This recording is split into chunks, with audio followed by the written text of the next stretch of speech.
안녕하세요. 송상케미TV입니다. 이번 영상에선 영진약품하고 대한광통신에 대한 두 번째 리뷰를 해보려고 합니다.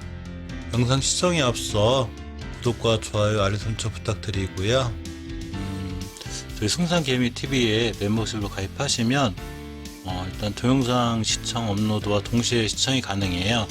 보통 이제 일반 구독자분들 같은 경우에 두세 시간 늦으면 12시간에서 하루 정도 걸리는데 멤버십 분들은 바로 영상 시청이 가능하고요. 또 장중이나 장초반라고 또 중요한 종목이나 상승 예상되는 종목들이 있으면 이 커뮤니티 게시판을 통해서 실시간으로도 이렇게 보내드리고 있어요. 그래서 좀 더 도움이 되고요. 투자하시는데 좀 더 이제 크게 같이 저랑 시장을 분석하면서 이겨나갈 수 있는 이런 전략들도 짜는데 좋고요. 다양한 혜택이 있으니까 멤버십 가입도 꼭 부탁드릴게요. 저번에 한번 영상을 촬영해 드렸죠. 영상 촬영하고서 영진약품에 대해서 이제 작은 악재가 있었기 때문에 근데 많이 밀릴까 이제 고민되시는 분들도 많았을 거예요. 하지만 결과적으로 모든 부분은 차트에서 보여지게 돼요. 정말로 이게 크게 반응을 했다면 거래량이 많이 실리면서 많이 무너졌을 건데 크게 이제 거래량이 실리면서 무너진 부분도 없고 또 이 더군다나 만약에 정말로 큰 악재였다면 거래량이 실리면서 크게 무너졌을 거예요. 하지만 차트에서는 잘 버텨주고 있는데 이 버텨주고 있는 두 가지 근거가 있어요. 첫째, 이 중요하게 깨지 않아야 될 변곡점 자리가 하나가 있는데 그런 뉴스에도 불구하고 이 자리를 이탈하지 않았습니다. 물론 월요일날 어떻게 될지는 몰라요. 다시 이 밑에가 들어와서 전 저점까지 들어올 수도 있죠. 이건 신도 몰라요. 하지만 아직은 이탈하고 있지 않기 때문에 이 자리를 이탈하지 않는 한 이 자리가 언제냐면 1월 7일의 저가 즉 7,910원대가 돼요. 이 자리를 이탈하지 않는 한 아직은 괜찮고요. 추세 하락이 확정이 되는 5개월 선을 이탈하면 정말 위험해져요. 더군다나 이 층은 5개월 선과 60개월 선에 가깝기 때문에 이 자리까지는 괜찮지만 이 자리를 이탈하게 되면 10개월 선까지 이렇게 조정을 받을 수 있어요. 이 10개월 선까지의 폭이 마이너스 14% 정도 되기 때문에 위험해서 5개월 선 이탈을 하면 일단은 손절치고 대응하는 게 맞습니다. 주봉에서 보시면 잘 지켜주던 10주선인데 이 지금 10주선까지 딱 붙었어요. 주식에서 가장 위험한 순간은 이격이 딱 모이면서 주식이 옆으로 가기 시작을 해요. 이러면서 이 이격이 좁힌 과정 속에 만약에 이격이 딱 좁혀져 있는데 이 주식이 방향을 우하향으로 틀었다. 이러면 순간 많이 무너지기도 합니다. 근데 거꾸로 이 이격이 좁혀지고 이렇게 십자도주가 생겼는데 상향으로 틀었다. 이럴 경우에는 우상향의 파워가 생각보다 강한 게 사실입니다. 이 친구는 지금 다음 주가 굉장히 중요해요. 영진약품 같은 경우는 다음 주에 많은 걸 결정을 해줄 건데 첫째 5개월 선을 이탈하지 않아야 돼요. 5개월 선의 가격이 7,850원인데 7,840원대까지 밀리게 되면 일단 1차 경계를 하셔야 되고요. 주봉에서도 역시 이전 저점인 그러니까 저번 주의 저점이죠. 7,640원대 굉장히 위험해요. 이 자리까지 봐야 되고요.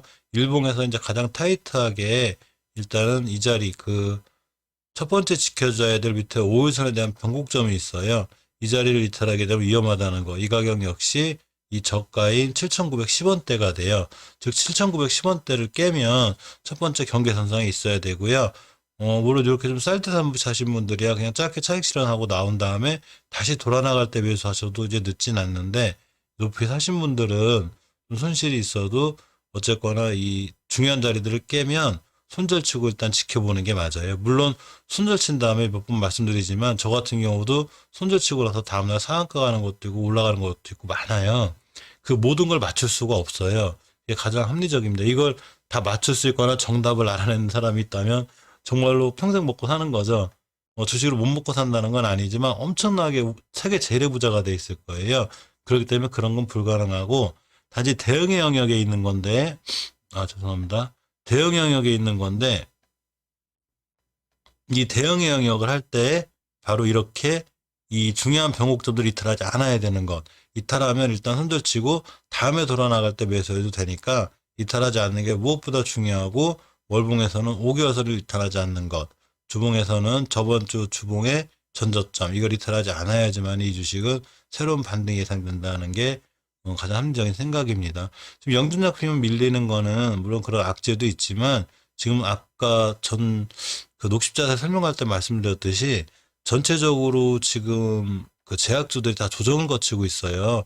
저는 그런 과정 속에 있는 거지 그 어떤 돌발 악재에 대해서 그게 너무나 큰 안 좋고 나쁜 악재라면 이 친구 많이 밀렸을 거예요. 특히 밀렸을 때 거래량이 실렸을 건데 거래량 없이 이렇게 들어오는 거는 그냥 그 제약주들이 밀리면서 조정받는 정도 이렇게 보는 게 맞는 것 같습니다.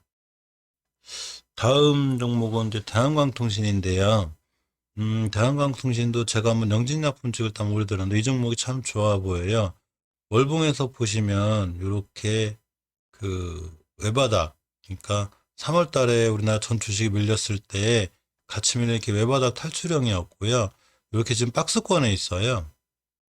이게 갇혀 있죠. 갇혀 있는데 이 대목에서 지금 왜 대한광통신에 주목하냐면 저번 주에 종가 끝난 자리도 종가상으로는 박스권 최상단에 붙여놓은 가격이고요. 월봉에서 주봉에서 보셔도 요렇게 지금 큰 박스권의 종가상 위에서 끝났어요.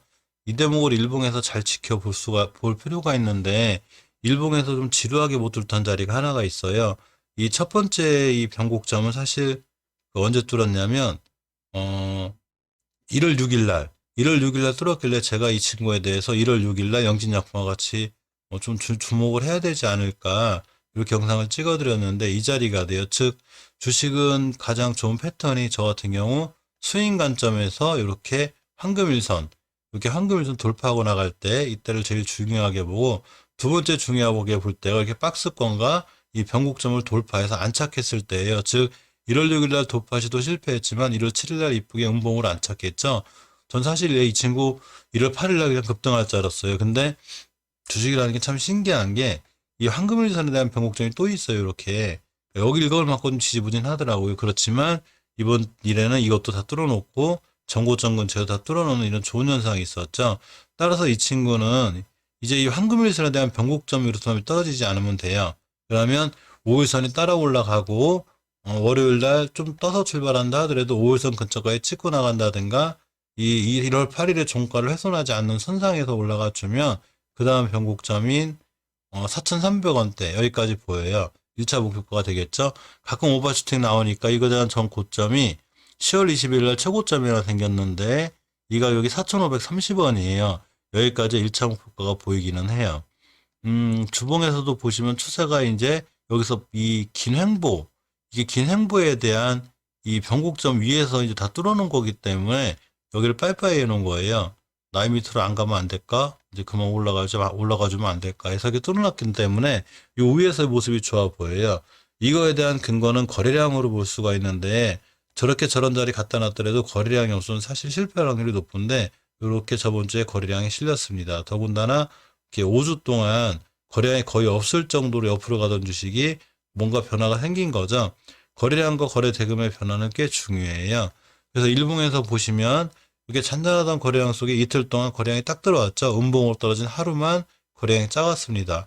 이 구간이 되게 중요해요. 이 구간이 얼마나 중요하냐면 반드시 어떤 주식이든 간에 꼭 그런 건 아니지만 황금일선 위에서 급등 이렇게 이날 한 6% 갔다 왔거든요. 갔다 오면서 그 다음날은 반드시 한번 음봉이 떨어지는 이런 속임수가 있는데 이런 다음에 사실 엄청나게 급등한 종목들이 많은데 이 친구는 급등 못하고 이렇게 전고점 맞고 또 떨어졌죠. 이렇게 될 경우 5일선에서 한 번 더 매수해주고 깨면은 일단은 대기 황금일선 깨면 손절이 맞고요.